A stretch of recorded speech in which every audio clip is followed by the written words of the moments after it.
this episode of She Decides, host Staci Swiderski sat down with Marina Middleton, CEO and partner of Create and Cultivate, first-generation immigrant from Egypt and passionate advocate for women in business, for a powerful conversation about resilience, entrepreneurship, community, and what it truly means to lead with purpose. From becoming a single mother at 23 to leading one of the largest platforms dedicated to advancing women in business, Marina shares the pivotal moments, challenges, and decisions that shaped her journey. Together, Staci and Marina explore leadership, imposter syndrome, taking risks, building meaningful connections, and why community is one of the greatest catalysts for growth. Because when she decides to step into the room, she creates opportunities for countless others to rise. Welcome, everybody, to our next episode of She Decides. I am super excited and honored to introduce our amazing guest today. We have Marina Middleton with us. She is the CEO and partner of Create and Cultivate. And I know that sounds like it's an umbrella of a lot of PR things and all the empowerment. And so I can't wait to get into it and learn more about what you do. So welcome again, Marina. This is going to be so much fun. Thank you for having me. We're gonna have so much fun. I felt like we couldn't even stop talking right before we recorded, so I can't wait to see what happens now that we're live. So thank you for having me. Yeah, I always feel like, sometimes you start talking, it's like, wait, let's save that for the podcast, but I want to keep asking these questions. I'm like, all right, we got to hit start. But again, thank you for being here. This is gonna be a great time. Can you share a little bit about, let's talk about your current role, what you do at Create and Cultivate, because again, I can go through the list, but it's a lot and it's really impressive. So can you tell us more about your current life, what you do? Yeah, absolutely. So Create and Cultivate is the largest events and media company for women. We're known for hosting large scale events. And the brand has been around actually for 10 years. It was sold to private equity back in 2022. And then I bought it from 2021. And then I bought it from private equity with the original founder, Jacqueline Johnson, actually. And had the opportunity, I saw that there was an opportunity for this brand. I saw that it could be so much bigger. Really tried to envision kind of where we could take the brand and where women in business were going in general. And so said yes to being an equal partner, bought the business, and now operate as the CEO. So really my role was to come in, see where the brand is, re-envision it. And I created something called the world's largest festival for women in business. It's the Create and Cultivate Festival. We have 4,000 plus attendees. And so my day-to-day is really focused on working with some really amazing brands. Like we have like Chase Inc. and Rare Beauty and like you name it, from both B2B and B2C. And being able to bring the brands that are able to advance women. So at the end of the day, that is what we do. We make sure that we provide access to, tools and resources and information. And we just get to do that in a very fun way. That is so cool. I mean, you are literally like the poster woman for what we do here at She Decides. That's what it's all about, is supporting women. So that's really awesome. Yeah. Tell us a little bit about your background. Like, is this something that you've always been very inspired to do, or is it like, how did you get into this? Because it's just, it's so exciting. Yeah, it's so funny. So I'm a first-gen immigrant from Egypt. So I grew up, and I don't know how many other, women or people that are listening. It's like, I grew up and I had like doctor, pharmacist, lawyer, like that is what you should be. And, I come from a really amazing family, and all of them are doctors or, VPs and executives. And so I kind of went down that route. I originally went to school for criminal justice. I wanted to translate Arabic for the FBI, did my, internship at the maximum prison in Cranston. And I realized like, I don't know if this is for me. And so I switched to marketing, and business communication. So got my degree there, and then, I'm like, let me change it up a little bit. Exactly. No. And so I actually ended up going into sales, and then in the publishing world worked at Yahoo News and Tumblr. So my background is all corporate, working with Fortune 500 brands, really ensuring that we're able to tell their story in a really, positive way to target a specific target audience. So storytelling and marketing and communications is my background. And then I actually ended up going out on my own once I was at Yahoo News. I got laid off in December of 2019. Okay. And I stumbled on Create and Cultivate after I became an entrepreneur myself. So I started consulting. I was working with female founders and found this company called Create and Cultivate. And I was like, what is this? And so I was able to take really my background of the corporate world and, Right. the marketing background, storytelling, really clear on like direct consumer. How did people convert? How do they react? How do we make them feel something? And then bring that into the large scale conference space. So that's how I got here. Yeah, so definitely your marketing was like another stepping stone to where you are today. And Absolutely. the background really is yeah, it's so fitting. And I mean, so it's so cool and so inspiring that that's what you get to do, your company gets to do, is help women be seen, be heard, grow, and be acknowledged. And that's amazing. So we need more of you out there. It's interesting because like I actually, and I'm sure you feel this, like we're building at such scale that sometimes you forget how cool the work is that you're doing. I feel like a lot of us do that. We get in it and then we're, inundated in the sheets and the, all of the things, and you're forgetting you're helping thousands and thousands and thousands of people. And so it's nice to, take a step back and look at all the impact that we're doing and the work that we're doing, because it is really amazing. I'm very fortunate. It really is. You kind of get caught up in the hustle and the bustle of what you do. So you almost sometimes need that reminder of a little pinch me moment to realize, wow, I'm changing a lot of people's lives. And you get to, sit front seat and center to make that happen. And that's pretty amazing. I do that quite a bit. I'm guilty of it with my first company, where it's family building. We help people build their family through surrogacy and egg donation. And we'll be celebrating 20 years in January. And so sometimes, it's just like you're in that hustle and bustle and you are working and you're just, your team is really grinding to do their job. But at the end of the day, you're thinking, oh my goodness, all these families and all these babies are here because of our help. But yeah, so I totally get it. It's you, but I think it's easy to do when you love what you do, right? You're so just into it. And yeah, it's so easy to do that. So let's talk about, as you mentioned, you're the first generation immigrant, and now as CEO, obviously, of Create and Cultivate. Did you ever initially feel like you struggled a little bit to be in certain rooms at that time? Like you said, because your background of your family is, you see a lot of doctors and all of that. Did you ever feel like, I don't know, that you really just didn't belong in a certain space? Or did you always just say, I'm going to follow my gut and I'm going to do what I want to do? Yeah, I absolutely always felt like I didn't belong in certain spaces. So one of the stories that I love to share is before we bought Create and Cultivate, I actually started a business with Jacqueline Johnson, who's the original founder of Create and Cultivate, and Allie Webb, who's the founder of Dry Bar. Jacqueline sold Create and Cultivate for 22 million. Allie sold Dry Bar for 255 million. Mm-hmm. And I remember we were creating this video to launch the Blueprint Mastermind, which is a business that we started together. And they did their introductions, and then it was my turn, and I was like, how do I top that? It was so terrifying. And at the same time, you do have to just push through and you find what, who you are. And I will say that it has paid off.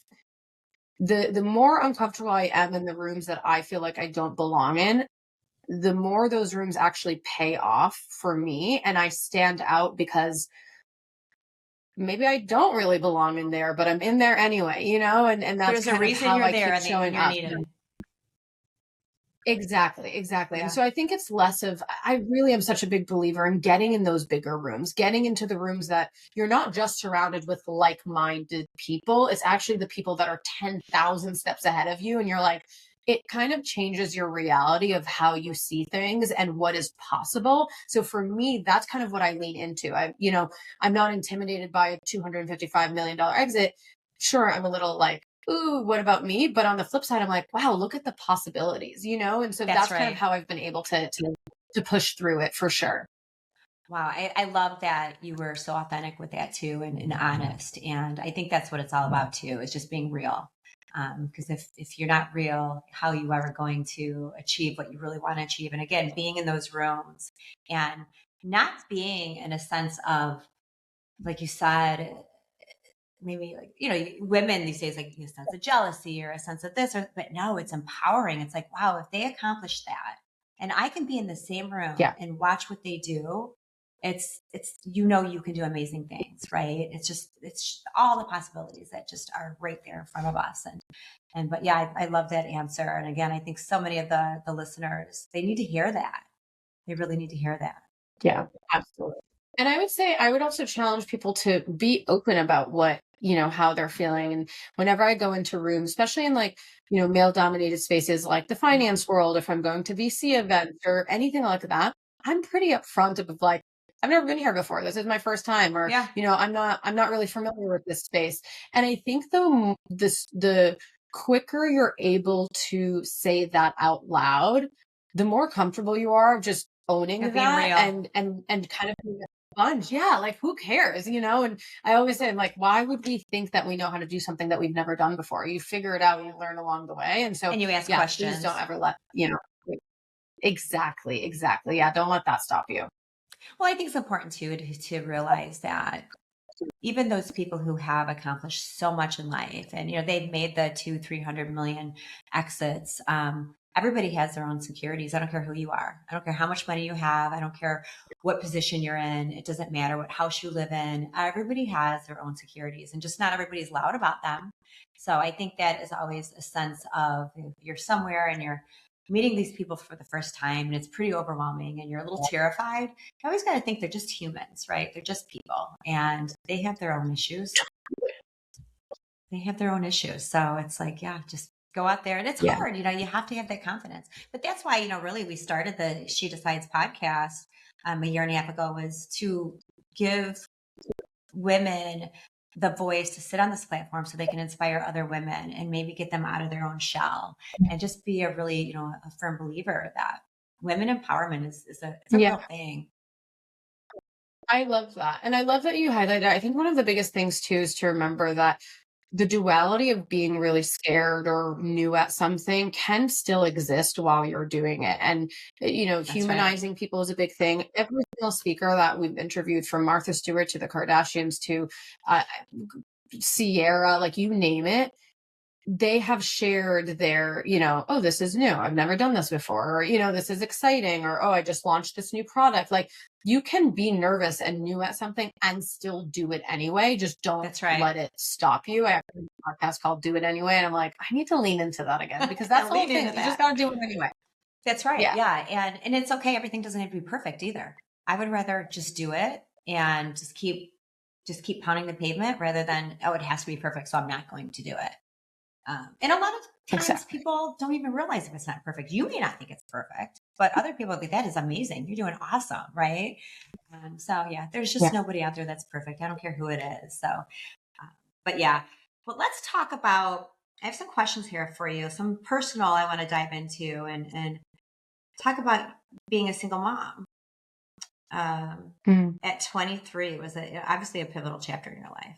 Can you share a little bit more about that? I mean, balancing that, that experience and how that shapes the way that you lead and build businesses, and just how has that impacted your life? Yeah. I mean, it's funny because, my son is 10 now. And when I was 23, I mean, I have a couple employees that are 23, and I'm like, oh, I could not picture having a baby right now. Or vice versa. Crazy.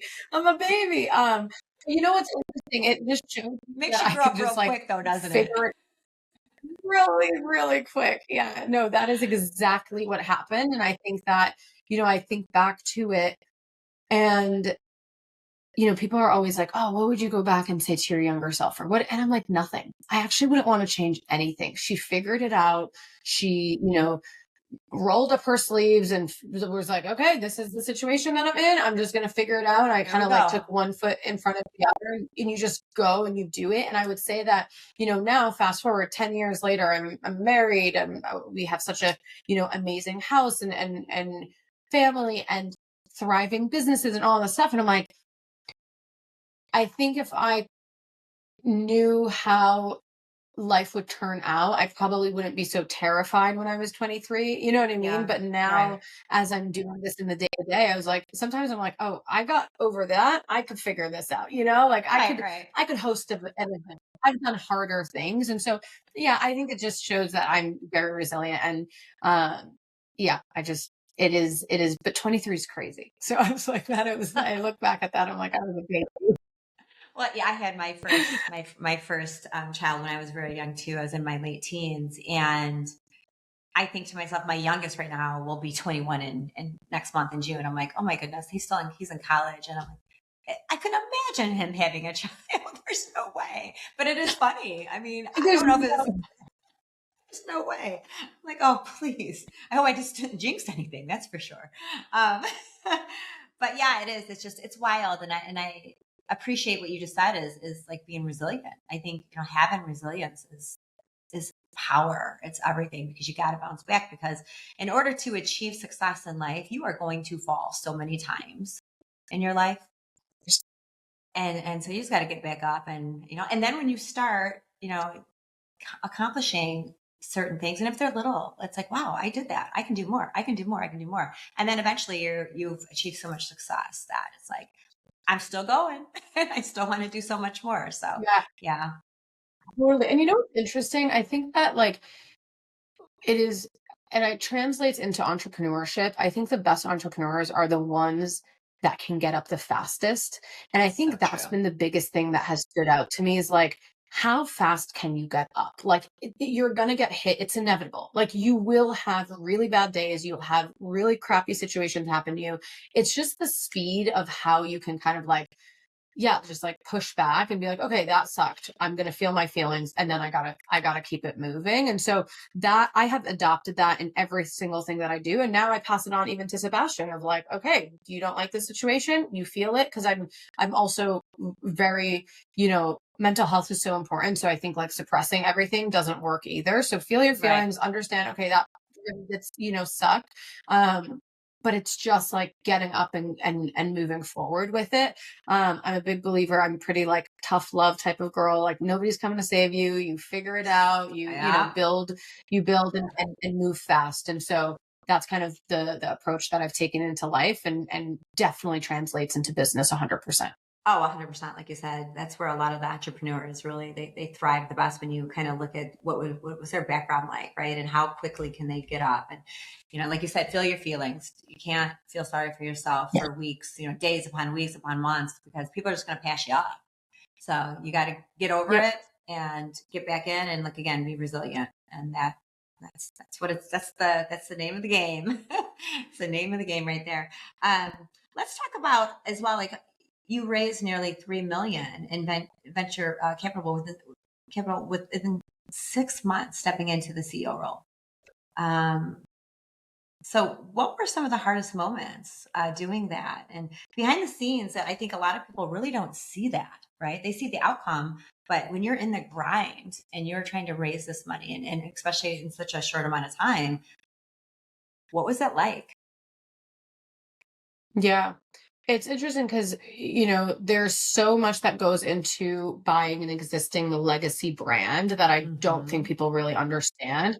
The pros of it is that the audience is there, and, you have this massive email list and a recognition of the brand identity and the logo. But on the flip side, you also have the perception that everybody already has about the brand, or like the understanding of it and what they know the brand for. And so raising capital was the challenges behind the scenes really stemmed back to, we are trying to take what really worked, what was amazing about the brand, and then like reimagine every single thing else.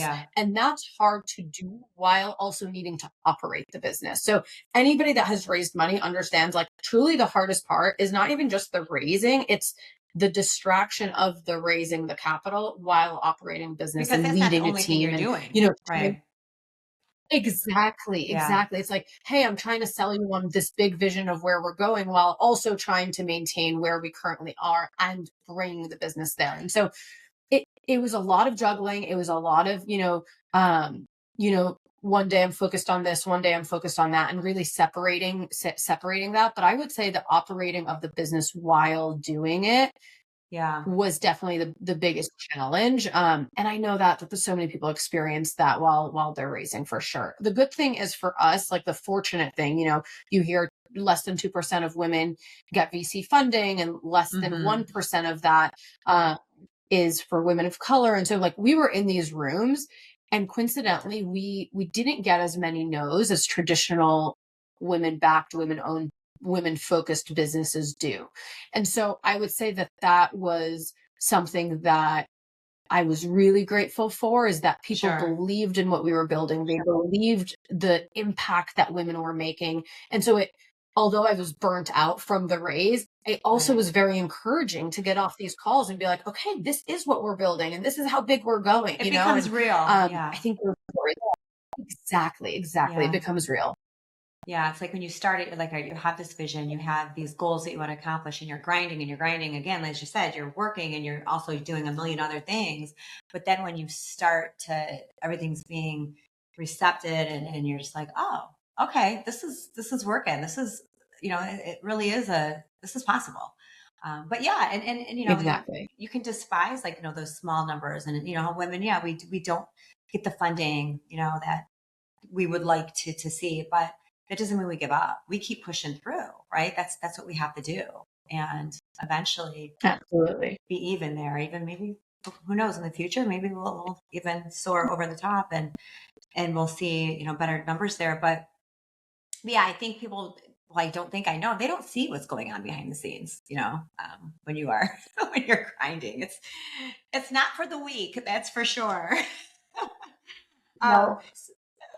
and you talk about a lot about access, opportunity, and community for women, and I know that's just your circle of what you guys do. But why has creating spaces for women really to connect and grow? How is that, and why it becomes such a personal mission for you?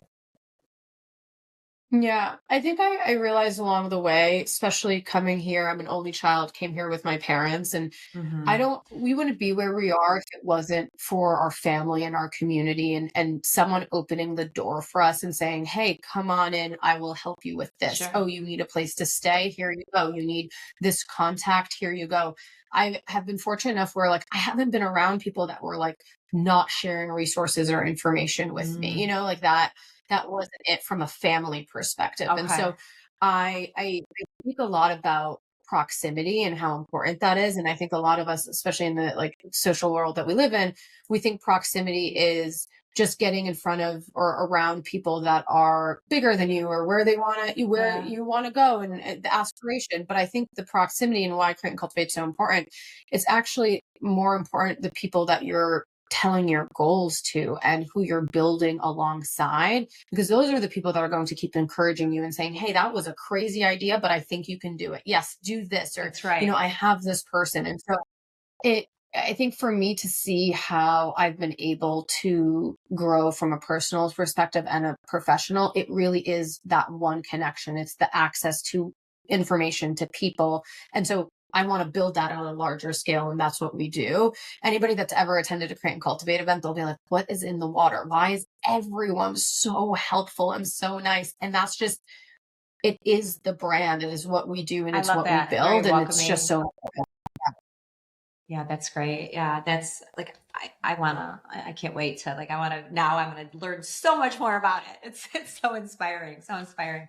And so, looking back at your journey, what's one moment where you know, you had to really trust yourself before? And I think you kind of answered that in a way when you first joined, and you're like, wow, these, they exited for this amount and that amount. But before you really felt ready, though, like, you're like, I'm just going to go for it. Other than that, is there a moment that you, maybe even before that, to where you know, had to make that decision, and just really how that obviously impacted you personally and professionally? But it's scary, right? It's scary, but it sounds like, definitely you have been surrounded by such a great deal of support. So you probably had that in you to where, you know what, I know there's more out there that I want to do. Um, But yeah, like how did that, is there anything that you can think of? Like, you're like, oh, Yeah, it's funny because I was thinking I don't know through, if I really trust there's myself yet, so but I'm many going moments. to do it. Yeah. There's so many moments, and I think our ego comes in the way when those moments happen. So like first moment when you asked me is like when I decide after graduating, I decided to move to New York, and I was like, I have no money, I have no network, I have no connection. Like I don't know what the heck I'm doing, but I'm going to do it anyway. But here So I then I am. moved to New York, and then yeah, and then, and then I did that, and then it worked out in the sense of like what I was doing, but that wasn't it. So then I was like, okay, I'm going to move home, and I'm now a single mom. Okay, well, what am I going to do? So it's like all of these mini pivotal moments that happen that I'm scared during it all, and it's just like one foot in front of the other. I would say one of the biggest ones too is like deciding to go out on my own after I got laid off. I know so many people that have got laid off, and the shame around getting laid off impacted them more that they couldn't even take a second to think creatively of like what do they like or what do they want to do because they were operating from this scarcity mindset. And so I Right. think for me it's again going back to this like, okay, I got laid off, this feels like crap, I'm going to take a minute. And then I was like, you know what, I'm going to take this leap, I'm going to go out on my own and see where it lands me. And I would say every time that I have done that, every single time, move to New York, go out on my own, approach Jacqueline Johnson for introducing myself as just like a little intro to deciding to say yes to buying the business to then raising money. Like every single new thing that I've done that has been terrifying has paid off. So it's there's so many moments, but I would say like every pivotal moment has had its Everyone. Yeah. perfect purpose for sure. Yeah, for sure. And that's what we really try to instill to anybody who is really struggling. It's like, you are going to fail sometimes, you're going to flop sometimes, but if you get back up and you can just have a little bit of faith, right? And just follow your dreams, I think, and not give up. Like you said, you can't just feel sorry for yourself or feel bad. Like, oh gosh, like I'm meant to be just this. No, you need to follow your dreams, right? Yeah. I mean, and you did this too as a single Yeah. mom, with it. I was gonna say, and allow yourself to evolve, like allow your Yes. dreams to change. Like my biggest dream was to work at Yahoo. I worked at Yahoo and I was like, oh God, is this it? This is my You're like, dream. that was my dream. And I'm like, okay, well now what? But it's like allow yourself to change your mind and to try it. And if you do it and you think that that's it, like you want something else, change. Like I think Change that is it. like if I could, yeah, change it. I just feel like I see so many people that just stay in situations Yeah. longer than they need to because they're scared of what the other side looks like. And of course, it's not. Change is hard, and new opportunities are not always there. But it's just allowing yourself to know that you can change and evolve is definitely like the biggest advice that I could give someone. Yeah, really. Just don't settle, especially when you know you're not happy. And really at any age too. I think that's important for women at Yeah. any age. It doesn't matter how old you are. If you are not happy, and work to change that, right? It's almost like manifest. You can manifest, but I always say, like, you can't just manifest, put it out there and just like la la la. You gotta manifest, but you gotta do the work. You gotta do the work to make that happen. It's not gonna just poof up here and you're gonna all of a sudden your dreams are gonna come true. It's a lot of work. Kicks your ass a lot of times too, but Yeah. you gotta keep going. So let's talk about with everything that you balance, you are clearly a very, very busy woman. Being a CEO and a partner and motherhood, leadership, all of that, and with the constant growth that you're achieving, what really helps you stay grounded and connected to yourself, even outside of work? I'd say really time, like quiet time is really how I kind of refill. I don't know much about signs, but and like your rising star and moon and all of that stuff, Yeah, but and all people have that been stuff. telling me that this I'm like, I don't know anything about that stuff, but from what my charts say, which is very accurate about me, is that I need my alone time. And so being a CEO, being a mom, a wife, and all that stuff, alone time is very hard to come by. And so I've kind of created those moments in my day for it. So in the morning, I have to wake up before anybody else does, or I am not the best person to be around because I'm like feeling like I'm frantic and running around. And so I Yeah. allocate time in the morning to dedicated to my, waking up and myself. Maybe it's even sitting in the car during soccer practice in silence. Like that to me is, I'm not bringing my computer. I need a second to refuel. And so grounding moments, I wish I could say it's like this schedule at this time. It changes based off of my schedule and what life looks like. And I would say that's the biggest advice that I would give is like, so I used to be so upset if like I didn't wake up in the morning on time to go to do Pilates and do this at this time. And it's like, I just added that extra pressure for myself. Being And hard so on I yourself. really exactly. I became a little bit more flexible with what my day-to-day looks like. I'm willing to have it change every day as long as I really carve out those like quiet times for me to refuel and also just get creative. And that could be like taking a walk and doing like AI talk to text and brain dumping all the ideas. So that those are a few ways that I feel like I'm able to really ground myself, but above all is quiet time. I have to get it.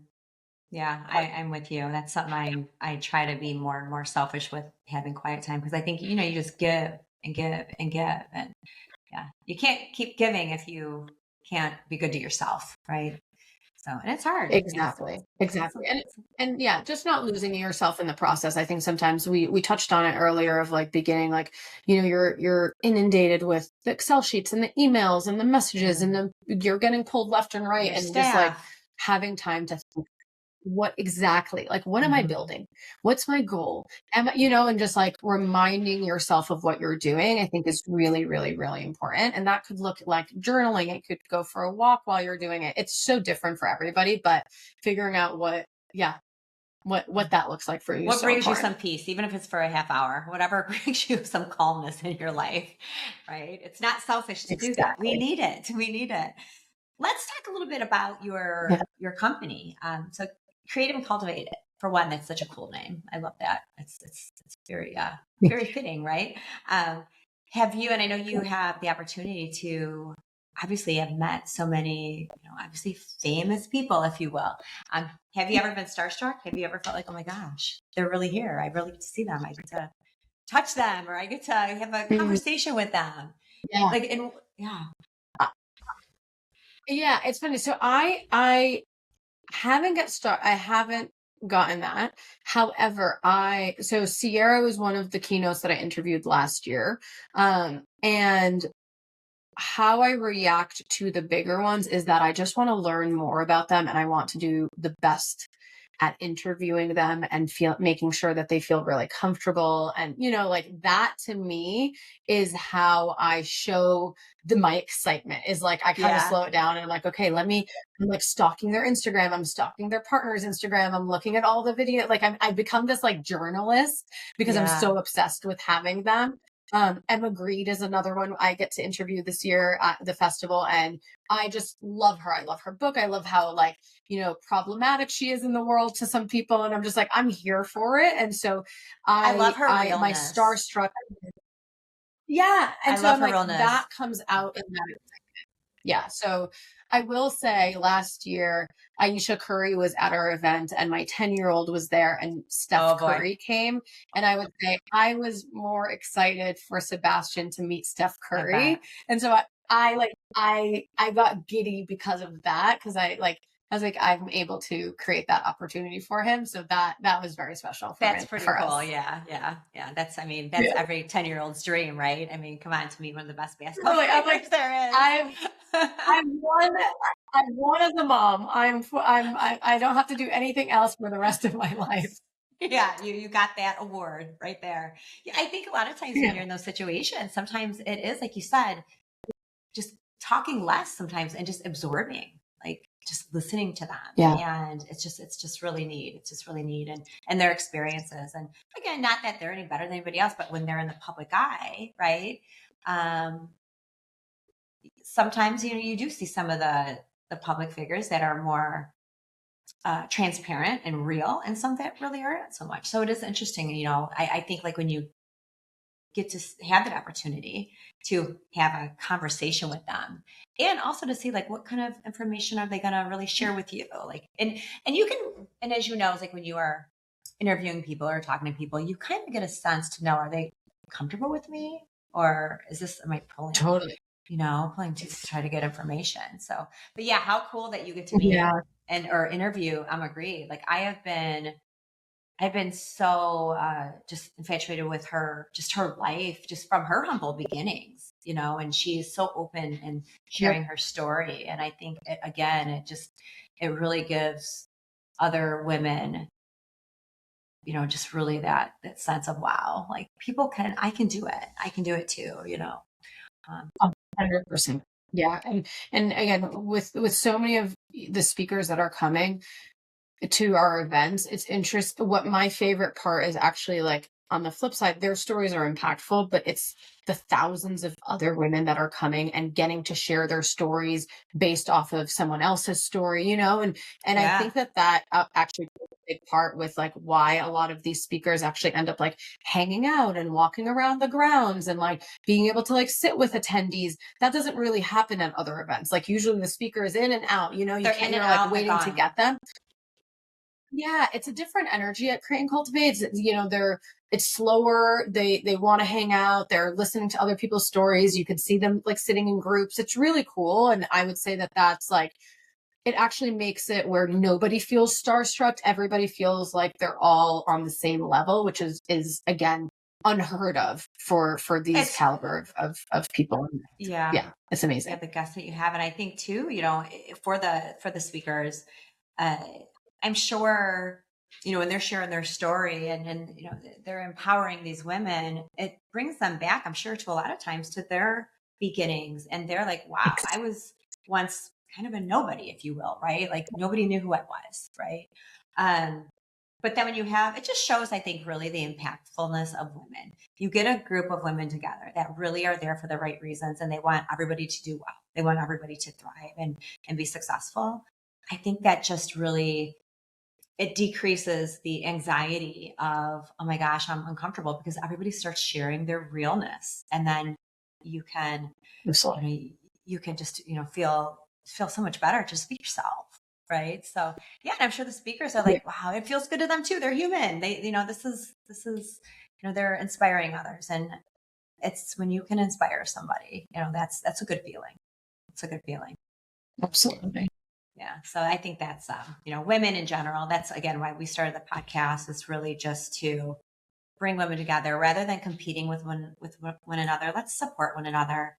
Let's encourage one another, because we can do so much together as a group of women than just siloing yourself. But yeah, so I love what you do. I mean, it's amazing. It's very inspiring. And so, yeah, definitely when you think about it, kind of stop and think, wow, I'm doing big things in this world, because life goes by so quick, right? And I can't wait. You have to come to the festival. You have to come and experience it yourself. Oh my gosh, I think you would totally. absolutely love it. I would so love it. Yes, I'm told, like I said earlier, I'm going to look into like all that you guys, everything. I know what you do, but I want to see where you're at now. And I definitely want to attend some. So you are definitely going to have another follower on your hands. But I love to end our episodes with we call it She Decides 5. So there are 5 quick questions to learn a little bit about you, your personal side. These are the fun, easy questions. All right. Are we ready? All right. The first one is, are you gold jewelry or silver jewelry? Oh, I'm more of a silver girl lately. Okay. Yeah, I noticed people kind of, they switch back and forth. And for a while there, I was all gold. Now I'm like, I'm loving the silver. All right. Coffee shop meeting or a rooftop dinner? Oh, both sound that's really great. a really good. That's a really good one. I would say coffee shop. I love my coffee. Let's just, And hopefully if it's a really good coffee shop, then we can meet at the rooftop dinner. Then you can you can extend that meeting. Yeah. Or another day, but at the rooftop. Yeah, absolutely. Exactly. That's a good answer. All right. Third, blazer and heels or an oversized sweatshirt and just gym shoes? Blazer and heels. Okay. All right. It's a girls' night out or a cozy night at home? Oh, girls' night out. I'm such an introverted extrovert. I love being at home, but I don't get girls' nights out often, so if I get it, I'm going. So girls' You're night out taking for it. sure. There you go. There you go. And last but not least, so this is more of a CEO question. If somebody is underperforming, fire fast or train them a little longer? I hate this answer, but it's fire fast. Yeah. Yeah, That's fire a good fast. CEO response. And yeah, it's fire fast. I hate it so much, but I have to say it. Yeah, because people can really drain you. They can be draining. And drain everybody else around them. So I think And that's drain the everybody most around them. important is everybody else. And I think Yeah. you're doing somebody a favor too. Like if you let them go sooner, then you know what, you're freeing up their time to go do something beautiful that they maybe are meant to be. That's the way I look at it. I always find the silver lining at the end of that. Well, this has been so much fun. I really appreciate you taking your time and spending your afternoon with us today. And I could keep you on here forever because I could just pick your brain and I could ask you all kinds of fun celebrity questions and all that. But I won't do that to you. But I am really, you're such a source of inspiration for women. And so thank you for what you do. I appreciate it. I know everybody else does as well. No, same for you. This is amazing. I love that you've created this platform for others to learn and kind of get that inspiration and highlight other people. So thank you for having me. This was so amazing. Well, thank you so much. This is great. And we will definitely keep in touch because again, I'm going to start, I'm going to see where you guys are at. I'm going to attend some of these. This is going to be fun. Get into the nitty gritty and really jump in and see it with my own two eyes.